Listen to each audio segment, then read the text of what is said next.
बहुत बहुत नमस्कार दोस्तों। आपका दोस्त यश सिंह बोल रहा हूं दोस्तों। मैं आशा करता हूं आप सभी बहुत अच्छे होंगे दोस्तों। आज बहुत ही कम शब्दों में कुछ ऐसे स्पष्टीकरण पेश कर लेते हैं आपके सामने, जिससे आपको पूर्णतः समझ में आ जाएगी ये बात कि क्यों मोदी की सरकार, भाजपा की सरकार, या जिसे कहते हैं right wing political party BJP, क्यों भारत से चली जाएगी 2024 के चुनाव के बाद। तो दोस्तों इस विचार पे और इस टॉपिक पे पूरा आपके सामने विश्लेषण करते हैं और समझते हैं इन बातों को कि क्यों मोदी सरकार चली जाएगी 2024 के चुनाव में। तो दोस्तों पहली जो पॉइंट है, सबसे पहला ये दोस्तों ऐसा है कि ये सदा से ही भारत में होता आया है। भारत जब से आज़ाद हुआ है उसके बाद से यही चलन रहा है कि हर 10 साल के अंतराल में जो पॉलिटिकल जो है एरिना जिसको बोलते हैं, राजनीतिक जो माहौल होता है भारतवर्ष का, वो हमेशा से बदलते आया है। आप गूगल करके और इंटरनेट के माध्यम से इस चीज को देख सकते हैं कि भारत में जब से 1047 के बाद से जब सरकार बनी थी, तब से लेके हमेशा ही हर 10 साल के बाद में जो है बहुत बड़ा उठापटक हुई है भारत में राजनीतिक तौर पे। तो वह जो उठापटक होती है पूरे भारतवर्ष में, वही जो है भारत का राजनीतिक चरित्र है। और इस वजह से जो है ये मोदी सरकार जाने के पूरे आसार हैं। इसलिए हैं क्योंकि दोस्तों इतिहास के हिसाब से ही भविष्य चलता है और वर्तमान चलता है। यह सिर्फ राजनीति पे ही यह बात जो है नहीं कायम होती, यह बात हर क्षेत्र में कायम होती है। चाहे आप स्टॉक मार्केट की बात कर लीजिए, चाहे आप वित्तीय जो संस्थान होते हैं उनकी बात कर लीजिए, चाहे आप टेक्नोलॉजी की बात कर लीजिए, चाहे विश्व का एनवायरनमेंट की बात कर लीजिए, चाहे आप जो पूरे एनवायरनमेंट में जो चेंजेस हो रहे हैं, वातावरण में जो चेंजेस हो रहे हैं उसकी बात कर लीजिए। तो हमेशा से जो है 10 साल का जो एक काल होता है वह जो है निर्णायक साबित होता है। और उसके बाद में जो नए विचार और नई संरचनाएं देखने को मिलती है। तो इस हिसाब को आप समझिए, चाहे भारतवर्ष का जो परिप्रेक्ष्य है, इतिहास है राजनीतिक, उसके आधार पे आप समझ लीजिए और देख लीजिए। इस वजह से मैं कह रहा हूं कि भारतवर्ष में 2024 में मोदी सरकार हट जाएगी, भारतीय जनता पार्टी की सरकार हट जाएगी और एक मिली-जुली सरकार जो है आएगी। मैं कभी ये नहीं कह रहा हूं कि पूर्णतः बहुमत की कोई सरकार आएगी, लेकिन भारत में सदा से ही मिली-जुली सरकारें ही जो है चली हैं और उनका आना जो है बहुत ज्यादा मजबूती से तय होता है। तो पहला तो पॉइंट ये हुआ दोस्तों। दूसरा पॉइंट ये है कि हमेशा से आप देखिए कि जो ऑपोजिशन पार्टियों का जो वोट परसेंटेज है भारतवर्ष में, वो हमेशा ही 60 से 65% के आसपास रहा है। यानी कि बहुतायत जो है भारतवर्ष में वोट हैं वो ऑपोजिशन के ही रहे हैं, यानी मल्टी पार्टियों के रहे हैं। छोटे बड़े अलग अलग जितने भी दल होते हैं उन सभी को वोट का जो समीकरण आप बैठाएं, वोट को काउंट करें, जोड़ लें, तो वह जो है 60 से 65% के आसपास निकल के आता है। हर 5 वर्ष के चुनाव में देख लीजिए या फिर आप राज्यों के चुनाव में भी देखिए, तो भी जो है ओपोजिशन का जो वोटिंग परसेंटेज है वो हमेशा आपको ज्यादा मिलेगा। ठीक है, लेकिन होता यह है कि पार्टी वो चुन के आ जाती है जिसके पास में 10 में से 4 वोट उसको मिल जाते हैं। यानी कि अगर 3 पार्टियां खड़ी हो रही हैं तो एक पार्टी को 4 वोट मिले, एक को मिला 3 और दूसरी को मिला 3। तो होता क्या है कि जो ये 3 और 6 वोट जो कुल मिलाकर हुए वह एक तरफ चले जाते हैं और 4 वोट मिलने वाली पार्टी जो है वो सरकार बना लेती है। ये राज्यों में ही होता है और यही केंद्र में भी होता आया है। तो इस वजह से आप देखेंगे कि बहुतायत जो वोट होते हैं हमेशा अपोजिशन पार्टी के ही होते हैं। चूंकि इस बार भारतवर्ष में ओपोजिशन पार्टियों का जो इंडिया अलायंस जो गठबंधन है वो पूर्णतः मिल गया है, इस वजह से उनकी टोटल सीट्स जो है निकल के आएगी, वो जीत का आराम से जो है आंकड़ा पार कर जाएगी और मिली जुली सरकार जो खड़ी कर सकेगी भारतवर्ष में। तो ये पॉइंट नंबर 2 हुआ दोस्तों। तीसरा नंबर पॉइंट आपके सामने मैं बताता हूं कि जो राइट विंग की जो भी पार्टियां होती है, ठीक है, तो भारतीय जनता पार्टी जो राइट विंग पार्टी जो होती है, ये हमेशा से ही धार्मिक ध्रुवीकरण को लेके ही आगे बढ़ती है। और धार्मिक ध्रुवीकरण के साथ साथ में ये जब भी आती है सत्ता में, तो ये आती है सत्ता में करीब करीब आप ये कह सकते हैं कि जो इंडस्ट्रियल जो फाइनेंशियल कैपेबिलिटीज जिसे कहा जाता है, जो इंडस्ट्री होती है, यानी कि जो उद्योगपति होते हैं, उनके ही सहारे के बल पे, उनके ही दम पर, उनके ही पैसे के बदौलत, उनके ही पैसे के दम पर आती है सत्ता में। अब आप भारतीय जनता पार्टी का उदाहरण चाहे वाजपेयी के समय का देख लीजिए, उस समय भी कई बड़े उद्योगपति ने वाजपेयी की सरकार के लिए बहुत ही जबरदस्त प्रोपेगेंडा किया था। वह कभी हम दूसरे किसी और वीडियो में डिस्कस कर लेंगे। और इसी तरह आप मोदी के काल में भी देख लीजिए कि जब ये 2014 में प्रधानमंत्री के लिए खड़े हुए थे और इन्होंने चारों तरफ अपना जो चुनाव प्रचार शुरू किया था, उसके पहले 2013 में ही आप देखेंगे ईटीवी जैसे और टीवी 18 जैसे जो बहुत बड़े बड़े जो मीडिया नेटवर्क के चैनल्स हैं, उन सबको जो है उद्योगपतियों ने, अंबानी ने जो है रिलायंस ग्रुप में खरीद लिया था। और उसके बाद में आप देखेंगे कि बाकी जिन मीडिया समूहों को नहीं खरीदा गया था अदानी ग्रुप के द्वारा, वह सब जो है वो भी जो है नतमस्तक हो गए थे। और वो भी जिसे आज आप गोदी मीडिया के नाम से जानते हैं, तो वो भी जो है पूर्णतः लग गए थे मोदी सरकार को लेकर आने में। तो इन्होंने खूब प्रचार और प्रसार किया। तो कुल मिलाकर मीडिया का जो संगठन जो सपोर्ट करता आया है और जो फाइनेंशियल जो बैकअप मिलता है इंडस्ट्री के द्वारा, उद्योगपतियों के द्वारा, इस कॉम्बिनेशन की वजह से ही हमेशा राइट विंग जो पॉलिटिकल पार्टीज है भारत में वह आती रही हैं। और इस वजह से ही मोदी भी 2014 के चुनाव को जीत कर आए थे अपना प्रोपेगेंडा फैलाकर। ठीक है दोस्तों, तो ये जो आप देखेंगे कि जब ये उद्योगपतियों को वगैरह को लेके जो आते हैं, ये प्रोपेगेंडा जो होता है, इसमें सिर्फ और सिर्फ जिसे कहते हैं एक बुलबुला होता है दोस्तों। ये जो राजनीतिक बुलबुला होता है, ये सिर्फ और सिर्फ हवा में उड़ने वाला एक बुलबुला होता है जो कुछ समय तक उड़ता है। उड़ने के बाद में करीब करीब 10 साल के बाद में एकदम अचानक से फुस हो जाता है दोस्तों। बुलबुला जो मैं शब्द यूज कर रहा हूं, इसका कारण ये है दोस्तों,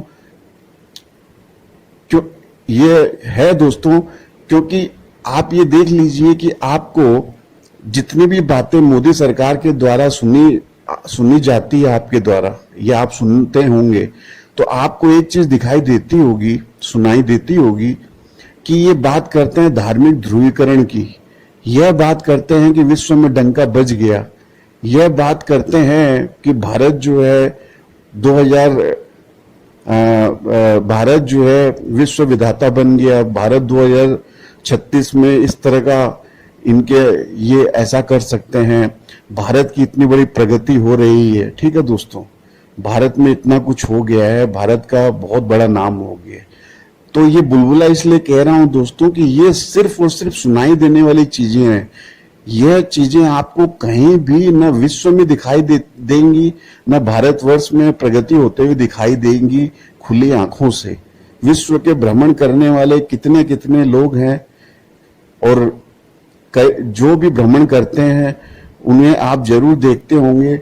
आप YouTube के माध्यम से या किसी भी मीडिया के माध्यम से देख लीजिए, वह ये हमेशा ये बोलते हुए दिखाई देंगे कि जो रुपया जो है उसकी वैल्यू गिर गई है, उन्हें बहुत दिक्कत हो रही है बाहर इन्वेस्टमेंट करने में, उन्हें उनका जो पासपोर्ट जो है उसकी जो पासपोर्ट का जो भारत का इंडेक्स है वो गिर गया है, इसकी वजह से उन्हें वीजा नहीं मिल रहा है दूसरे देशों में। ठीक है दोस्तों, तो बाहर में जितने भी विदेश में घूमने वाले जो आपको जितने भी लोग मिलेंगे वहां उनसे यही बातें सुनाई देंगी आपको। तो अगर आप बताइए विश्व में अगर डंका बजता भारतवर्ष का, तो क्यों भारत का पासपोर्ट इंडेक्स गिरता है, क्यों भारत की जो मुद्रास्फीति मुद्रा दर है वो गिरती, क्यों भारत में जो एक्चुअल इंडस्ट्रियल इन्वेस्टमेंट्स होते हैं, जो उद्योग लगते हैं भारतवर्ष में, ठीक है, जिसे आप आंख से दिखाई देखे जा सकते हैं, जैसे फैक्ट्रियां वगैरह जो हुई हैं वह क्यों नहीं लगती, क्या वह दिखाई नहीं देती अगर इस तरह के इन्वेस्टमेंट्स होते भारतवर्ष में। ठीक है दोस्तों, तो आपको ऐसा कोई भी जो है भारत के बाहर में ऐसा कोई डंका बजते दिखाई नहीं देगा, ना भारत प्रगति करते भारत के अंतर्गत आपको कुछ ऐसी चीजें दिखाई देंगी। बहुत ज्यादा बड़ी बात नहीं करनी चाहिए दोस्तों। आप अपने घर के आसपास मोहल्ले से बाहर निकलिए, रास्तों पे सड़कों पे जाइए, आसपास के क्षेत्र में भ्रमण कीजिए। 10 साल पहले जो माहौल था, जो सड़कें, जो सिस्टम सारा कुछ बना हुआ था, एक बिजली का खंभा भी उठा के देख लीजिए तो वो भी नया नहीं लगा है। तो इसलिए मैं कह रहा हूं कि ये जो बुलबुला है ये इसी तरह की बातें करते हैं, एक बुलबुले के समान, जिसका कोई यथार्थ नहीं होता, जिसका कोई फैक्ट नहीं होता। और इस तरह की बातें करके ये राइट विंग की जो पॉलिटिकल पार्टीज होती हैं, बीजेपी जैसी, वो एक बुलबुला उछालती है लोगों के सामने, जो थोड़े समय अच्छा लगता है और फिर जब यथार्थ सामने आता है लोगों के सामने, तब ये बुलबुला जो है बस्ट हो जाता है। तो इस कार्य में भी 10 साल के अंतर्गत जो है इस बुलबुले का फटने का समय आ चुका है। तो इसलिए भी दोस्तों ये 10 साल जो है बीत चुके हैं, 2024 में सरकार बदलने की बारी है। तीसरा पॉइंट था दोस्तों। चौथा पॉइंट, अब वैश्विक जो पॉइंट है उस पर बता देता हूं कि विश्व में सिर्फ मोदी की सरकार ही नहीं दोस्तों, आप इजराइल में भी देख लीजिए तो वहां भी नेतन्याहू की जो राइट विंग की जो सरकार है वह भी चल रही थी और अभी चल रही है, लेकिन बड़े ही परेशानी से चल रही है वहां इजराइल में सरकार। वहां के लोग जो है किस तरीके से इजराइल में राष्ट्रपति नेतन्याहू के विपक्ष में आज खड़े हुए हैं कि उनको सरकार चलानी बहुत ही मुश्किल दिखाई दे रही है। इसी तरह जो है आप तुर्की का जो है एग्जाम्पल ले लीजिए, तो वहां पे भी जो वहां के हैं एर्दोगान, जो स्टेट हेड है वहां के, वह भी जो है अभी अपनी सीट हार गए थे। हालांकि उनकी पार्टी तो अभी चल रही है क्योंकि अभी वहां पे चुनाव नहीं है, तो वो भी राइट विंग के जो लीडर हैं तुर्की के, तो उनकी भी सत्ता हिली हुई नजर आती है। इसी तरह विश्व में आप ज्यादातर देशों में आप इस तरह की चीजें देखेंगे कि राइट विंग पॉलिटिक्स, जिसको कहते हैं नेशनलिज्म की पॉलिटिक्स, ठीक है दोस्तों, जिसमें धार्मिक ध्रुवीकरण हो, ठीक है, या राष्ट्रवाद का झूठा मुद्दा उठा के जो पार्टियां या पॉलिटिकल लीडर जो सामने उभरे थे पिछले 10 सालों में, उन सबका पतन होते हुए दिखाई दे रहा है विश्व में। तो वही जो है आपको चीज भारत में भी नजर आ रही होगी कि राष्ट्रवाद का जो झूठा मुद्दा लेके भारतीय जनता पार्टी आई थी और धार्मिक ध्रुवीकरण करके जो मोदी जी अपने भाषणों में फैलाते हैं, हिंदू मुस्लिम का जो है माइनॉरिटी के खिलाफ का एक जो माहौल बनाते हुए नजर आते हैं भारतीय जनता पार्टी के साथ। तो इससे जो है मोह भंग हो गया है विश्व के लोगों का, भारतवर्ष के लोगों का भी, और अब जो है इस तरह की बातें रास नहीं आ रही है भारत के लोगों को, विश्व के लोगों को। इसलिए जो राइट विंग पॉलिटिकल जो लीडर्स हैं उनका पतन नजर आ रहा है, और इसी कड़ी में मोदी का भी जो है पतन नजर आ रहा है 2024 के चुनाव में। फिर जो पांचवा पॉइंट है, सबसे इंपॉर्टेंट पॉइंट है दोस्तों, इस पॉइंट को आप समझने की कोशिश करिएगा। अभी ऐसा है कि कहा जाता है कि जो राइट विंग पॉलिटिक्स या बीजेपी या इस तरह के जो लोग होते हैं वो अपना बुलबुला जो है सबसे ज्यादा टेक्नोलॉजी के माध्यम से फैलाते हैं, और टेक्नोलॉजी के माध्यम से फैलाने में ये इस तरीके से जो गलत कार्य करना चाहते हैं, जो जो जो आप ये कहिए कि जो यूनिवर्सली जो बिजनेस करने वाली जो मल्टीनेशनल कंपनीज होती हैं या ट्रांसनेशनल कंपनीज होती हैं, ठीक है, जो विश्व के पूरे विश्व में जो है विश्व के बाजारों में बिजनेस करती है, धंधा करती है, जैसे फेसबुक हो गई, मेटा हो गई, ट्विटर हो गई, माइक्रोसॉफ्ट हो गई, इस तरह की जो कंपनियां हैं, तो ये इस तरह की कंपनियों को एक राइट विंग की जो पॉलिटिकल पार्टी होती है वो दबाना चाहती है।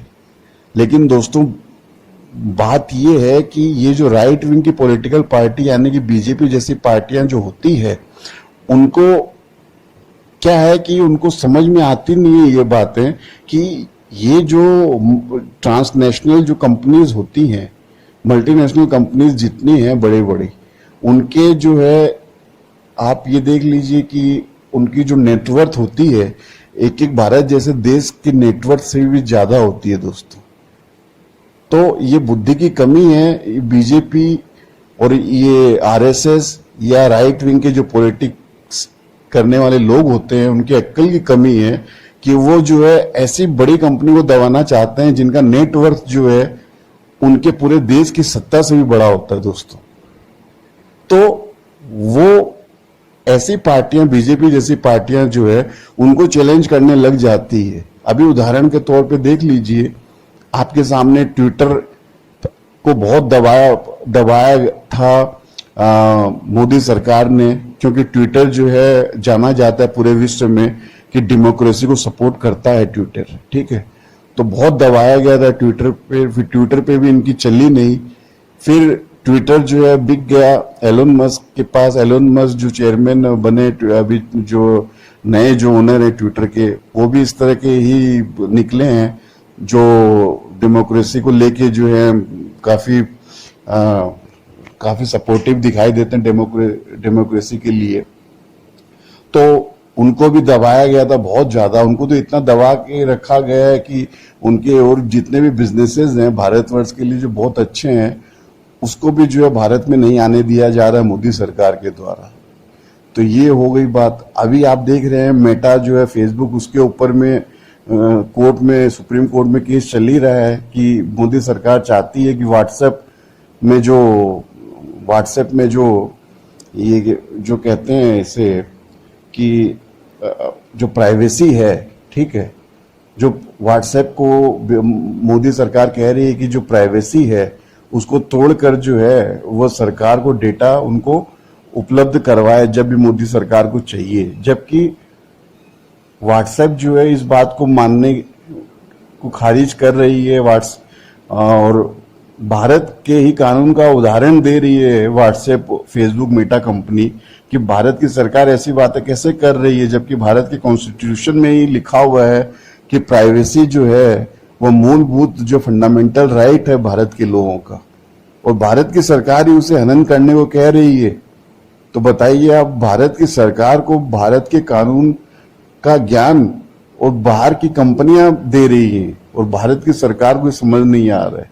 तो दोस्तों मैं फिर वही बात कह रहा हूं आपके सामने में कि ये राइट विंग की जो बीजेपी की जैसी जो पॉलिटिकल पार्टियां होती हैं, ये सिर्फ बुलबुला फैला के आती हैं, इनका कोई यथार्थ नहीं होता, ठीक है। इनके पास ना कोई साइंटिफिक टेम्परामेंट होता है, ना कोई ज्ञान होती है, ना बुद्धि होती है। ज्यादा बड़ी बात नहीं कहूंगा दोस्तों, आप ये देख लीजिए, इनको एक ढंग का आज तक फाइनेंस मिनिस्टर नहीं मिला, एक ऐसा व्यक्ति नहीं मिला जो फाइनेंस का, वाणिज्य का जानकार हो मोदी सरकार को। आज तक भारत की फाइनेंस मिनिस्टर वो महिला है जो हिस्ट्री पढ़ के आई हुई है। बताइए आप, इतिहास पढ़ के आए हुए व्यक्ति से फाइनेंस मिनिस्ट्री चलवा रहे हैं, क्यों? क्योंकि आपको फाइनेंस का कोई व्यक्ति नहीं मिला। आपके पास में रिजर्व बैंक ऑफ इंडिया के लिए ढंग का गवर्नर नहीं मिल रहा है आज विश्व में। जो भी ढंग के गवर्नर जो आए थे, जो फाइनेंस के आंकड़ों को जानते हैं, चाहे रघुराम राजन का नाम लीजिए, चाहे उसके बाद में और एक व्यक्ति आए थे, ठीक है, उन सब के ऊपर में गलत जो है इन्होंने अपनी नीतियां लागू करने के लिए उनके ऊपर अपने विचार थोप रहे थे। तो उन्होंने नहीं माना, और नहीं मानने की वजह से वो जो है इनकी सरकार के रिजर्व बैंक के गवर्नर के पदों को त्याग कर और ऐसे लोग चले गए। ठीक है दोस्तों, तो ये जो अज्ञानी लोग हैं भारतीय जनता पार्टी में या आरएसएस में कहिए या राइट विंग जो पॉलिटिक्स करते हैं ये लोग, इनको बिल्कुल भी ज्ञान है ही नहीं, अज्ञानता बहुत ज्यादा है, इनको नॉलेज की बहुत कमी है इनमें। तो ये ऐसे लोगों को दबाने बैठ जाते हैं जिनके अंदर में ज्ञान का भंडार भरा हुआ है, लेकिन ये दबा नहीं सकते उन लोगों को, क्योंकि वो अपने ज्ञान से जीत जाते हैं और इनके ऊपर में जो है हावी हो जाते हैं। तो रिजर्व बैंक का एक गवर्नर इनको नहीं मिला हुआ, आप शक्तिकांत दास को बना के रखा हुआ है, जो खुद एक हिस्ट्री पढ़े हुए व्यक्ति हैं और आईएएस थे, और उनको पकड़ के बना के रखा हुआ है रिजर्व बैंक का गवर्नर। अब बताइए, आपका भारत का रुपया तो गिरेगा ही, अगर इतिहास पढ़ के आए हुए लोग अगर फाइनेंस चलाएंगे तो आपके देश का फाइनेंस मिनिस्ट्री की यही हालत होगी। फिर इनको आप देख लीजिए, फॉरेन मिनिस्ट्री के लिए एक्सटर्नल अफेयर्स मिनिस्ट्री जो कहते हैं भारतवर्ष में, उसके लिए एक ढंग का जो लीडर नहीं मिला हुआ है, जो विश्व की पॉलिटिक्स को जो है समझता हो अच्छी तरीके से, और उसके अंदर में एक लीडर की तरह से पेश आए और भारत की जो कूटनीतिक व्यवस्था है उसको विश्व में रखे। इसलिए इन्होंने फिर से वही जो आईएएस अफसरान हैं उनमें से एक जयशंकर जी को पकड़ के बैठा के रखा हुआ है। तो इनके पास में फाइनेंस मिनिस्ट्री हो, चाहे इनके पास में ये आपके एक्सटर्नल अफेयर्स मिनिस्ट्री हो, इनको एक ढंग का लीडर नहीं मिल रहा। आज 10 साल हो गए। और एजुकेशन मिनिस्ट्री में स्मृति ईरानी जी को बैठाते हैं। अब उनका क्या एजुकेशन है वो तो वही जान सकते हैं। प्रधानमंत्री जी का खुद का एजुकेशन का आपको पता ही है कि एंटायर पॉलिटिकल साइंस, पता नहीं कौन से ऐसे पॉलिटिकल साइंस का सब्जेक्ट है जो एंटायर पॉलिटिकल साइंस में जो कह रहे हैं, जिनकी डिग्री को लेके आपको पता ही है कि कितना मसला हुआ है मीडिया में। और आज तक मुझे लगता है कि जनता को विश्वास है कि उनके प्रधानमंत्री एक अनपढ़ के सिवा और कुछ भी नहीं है। तो इस तरह के जितने लोग हैं दोस्तों, ये आपके राष्ट्र को अगर चलाएंगे तो आपके राष्ट्र का तो बंटा जो है धार होना ही होना है। इसमें सिर्फ इतना ये होता है कि जो उद्योगपति हैं वो इनको फाइनेंस करके और इनका एक जो बुलबुला बना के कुछ साल तक इनकी सरकारें चलवा लेते हैं, और फिर इनसे जो अपने काम की नीतियां होती है वो नीतियां इनसे बनवा लेते हैं। और बनवाने के बाद में फिर इनका जब बुलबुला बर्स्ट हो जाता है तो उद्योगपति अपनी रास्ते निकल जाते हैं और इनको मझधार में छोड़ जाते हैं, या कहिए कि इनकी नैया डूब जाती है और इनके उद्योगपति मित्र जो हैं वो हेलीकॉप्टर लेके निकल लेते हैं उस नैया में से। तो यही चीज होने वाली है भारतवर्ष में भी दोस्तों। ये सारी चीजें मैंने आपके सामने फैक्चुअल एविडेंस के साथ तार्किक रूप में आपके सामने पेश किया। बहुत से चैनल्स, मीडिया चैनल्स वगैरह सब देखते हैं, आप भी देखते होंगे, मैं भी देखता हूँ, सुनता हूँ, समझता हूँ। सब जो है वोट और वोटिंग पॉलिटिक्स वगैरह इन सब में जो बातें होती हैं अच्छी बात है, लेकिन डायग्नोसिस जो है वो थोड़ी कम दिखाई देती है मुझे अभी मीडिया में कहिए या सोशल मीडिया में कहीं भी। तो इसलिए मैं थोड़ा अपने हिसाब से आपके सामने ये थोड़ा डायग्नोसिस और रिसर्च के हिसाब से रखता हूँ चीजों को। और एक पॉइंट और ऐड करना चाहूंगा दोस्तों कि इस बार मैं आपको कह देता हूं कि आप कहीं भी नोट कर लीजिए मेरी आवाज को, कि इस बार जो 40% जो सीट हैं, जो 2019 में टोटल सीट्स आई थी भारतीय जनता पार्टी की, उसमें से 40% सीट जो है वो गिरेंगी भारतीय जनता पार्टी की। 40% एग्जैक्ट 40% सीट गिर जाएंगी दोस्तों भारतीय जनता पार्टी की। और भारतीय जनता पार्टी जो है करीब 220 या 230 के करीब नजर बिल्कुल आती हुई दिखाई देती है, और सारे कारण भी आपके सामने रखे हुए हैं। और ये सीट्स का आंकड़ा जो मैं बता रहा हूँ इसलिए इस तरह दिखाई देती है दोस्तों कि महाराष्ट्र में जिन पार्टियों के साथ में, गठबंधन के साथ में वो जितनी सीट्स आई थी, जो वो पार्टियां तोड़ दिए बीजेपी ने, सब अलग अलग हो गए हैं, तो वहां पे पूरा जो है आधा से भी कम वोट आधा से भी कम सीट्स मिलेंगी जो पिछली बार आई थी महाराष्ट्र में बीजेपी को। इसी तरह आप बंगाल में देख लीजिए 18 सीट आ गई थी, वहां भी 7-8 से 10 सीट तो बहुत होती है, वहां उससे ज्यादा तो दिखती नहीं है। तो इसी तरह राजस्थान में भी आपको दिखाई देगी। तो कहीं राजस्थान में 25%, कहीं महाराष्ट्र में 50% का लॉस, कहीं पे 40% का लॉस आपको बंगाल में। और वैसे ही साफ है भारतीय जनता पार्टी तो साउदर्न इंडिया में और जहां जहां हिंदी पट्टी है वहां पे भी मैं कह ही रहा हूं, कुल मिला के 40% जो वोट है, सीट्स जो हैं वो गिरेंगी भारतीय जनता पार्टी की। और इसी तरह जो है ये बिल्कुल सफाया जो नजर आ रहा है भारतीय जनता पार्टी का 2024 के चुनाव में। तो पूरे तार्किक आपके सामने विश्लेषण रखा गया। दोस्तों, आपका साथ देने के लिए बहुत बहुत धन्यवाद। आपको बातें अच्छी लगी हो तो आप भी शेयर करिए कृपया, तो और भी लोगों को कुछ नई इस तरह की बातें सुनने का मौका मिलेगा। आपका बहुत बहुत धन्यवाद। आपका दोस्त यश सिंह साइनिंग ऑफ। सत्यमेव जयते।